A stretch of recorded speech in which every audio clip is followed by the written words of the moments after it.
వికారాబాద్ జిల్లా కొడంగల్ అంబేద్కర్ కూడలిలో సీఎం రేవంత్ రెడ్డి చిత్రపటానికి కాంగ్రెస్ నాయకులు పాలాభిషేకం చేసి సంబరాలు నిర్వహించారు. ఈ కార్యక్రమంలో PSCS chairman Katikam Shivakumar Gupta, National Congress నాయకులు ఎం కృష్ణంరాజు, నయీం రాము, జూనియర్ కృష్ణంరాజు, ఓం ప్రకాష్, మాజీ కౌన్సిలర్ శంకర్ నాయక్, సత్యనారాయణ, మిఠాయి రాజు, రైతులు తదితరులు పాల్గొన్నారు. ఇండ్లకు ముగ్గు వేసుకుంటూ మన రంగంపల్లి గ్రామానికి రావడం జరిగింది.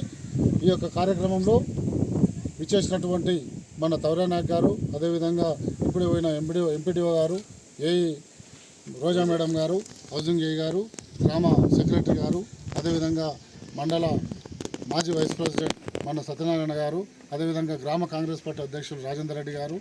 2 రోజుల సంతోషమైన రోజు.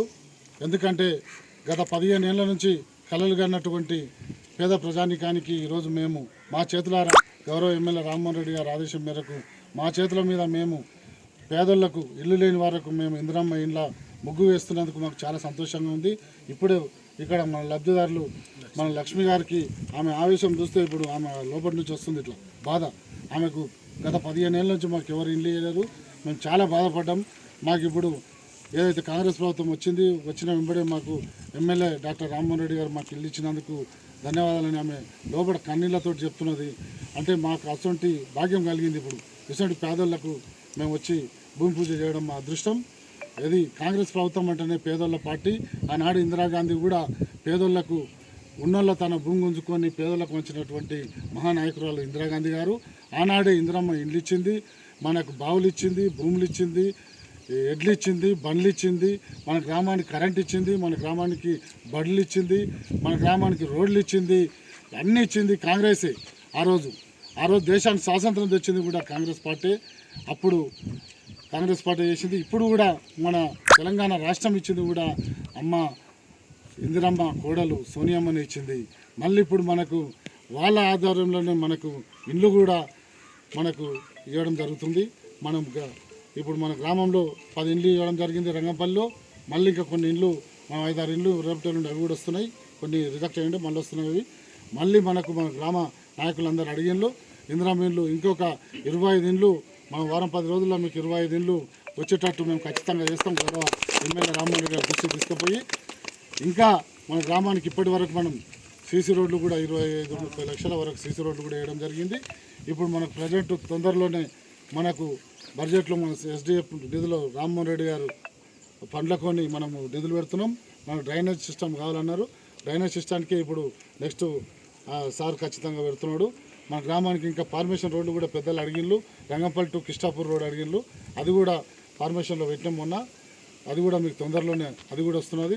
ఇంకేమన్నా ఫార్మేషన్ రోడ్లు మన గ్రామానికి చేనులకు ఏమో దూరం ఇంట్లో రాండే ఆ ఇంట్లో చూస్తే నాకు ఫోటో ఈరోజు రంగంపల్లి గ్రామంలో కాంగ్రెస్ ప్రభుత్వం ద్వారా ఇండ్ల పంపిణీ కార్యక్రమంలో భాగంగా భూమి పూజ కార్యక్రమానికి విచ్చేసిన మన Parigi market committee chairman Parashuram Reddy అన్న గారికి మరియు తౌరే నాయక్ అన్న గారికి, మాజీ వైస్ ఎంపీపీ సత్యనారాయణ గారికి, మన గ్రామంలో ఏమి అభివృద్ధి జరిగింది, ఏమి జరగలేదు అనేది మీకు కళ్ళకు కనిపించినట్టుగా ఉంది. మళ్ళీ కాంగ్రెస్ ప్రభుత్వం వచ్చిన తర్వాతనే ప్రతి కుటుంబానికి సంక్షేమ పథకాలు అందడం జరుగుతుంది. సంక్షేమ పథకాల్లో ఫస్ట్ భాగంగా రైతు రుణమాఫీ, రైతు భరోసా, అదేవిధంగా ఉచిత బస్సు, మహిళలకు, మహిళా సంఘాల్లో ఉన్నటువంటి వాళ్ళందరికీ కూడా వడ్డీ లేని రుణాలు 10 లక్షల వరకు రుణాలు ఇప్పించడం, మరియు అదేవిధంగా కొత్తగా ఇండ్ల నిర్మాణము చేపట్టడంలో మన గ్రామంలో ఇప్పటికీ 10 మందికి ప్రొసీడింగులు ఇప్పించి వాళ్ళతో ఈ కార్యక్రమం స్టార్ట్ చేయడం జరుగుతుంది. కావున మన గ్రామానికి సారు ఒకటే సూచన ఏమిందంటే, రంగంపల్లి అంటే కాంగ్రెస్ కంచుకోట. కావున అట్టి పేరు మన అందరం కూడా ఆలోచన చేసి సారు చెప్పిన ప్రతి సంక్షేమ పథకాన్ని మనం తీసుకుంటూ మనం చేయాల్సినటువంటిది గ్రామంలో ఉన్నటువంటి సంక్షేమ పథకాల్లో భాగంగా గ్రామ పంచాయతీ ఎలక్షన్లు రాబోతున్నాయి. కావున ఎంపీటీసీ, జెడ్పీటీసీ, సర్పంచులు మన కాంగ్రెస్ ప్రభుత్వం తరఫున గెలిపించుకొని మన గ్రామంలో ఉన్నటువంటి ప్రతి అభివృద్ధి కార్యక్రమంలో మనందరం కూడా భాగస్వాములు కావాలి. ముఖ్యంగా మన దగ్గర ఉన్నటువంటి మొట్టమొదటి సమస్య అన్న దృష్టికి కూడా తీసుకెళ్తున్నా, డ్రైనేజీ చాలా సమస్య ఉంది. డ్రైనేజీ ఇప్పుడు నెక్స్ట్ బడ్జెట్లో డ్రైనేజీ గురించి ఇస్తామన్నా కంపల్సరీ మా గ్రామానికి ఆ డ్రైనేజీ ఇప్పించే ప్రయత్నం చేస్తే మేము దాన్ని 100% ఇది చేస్తాము. మోరీలతోని చాలా ఇబ్బందిగా ఉంది.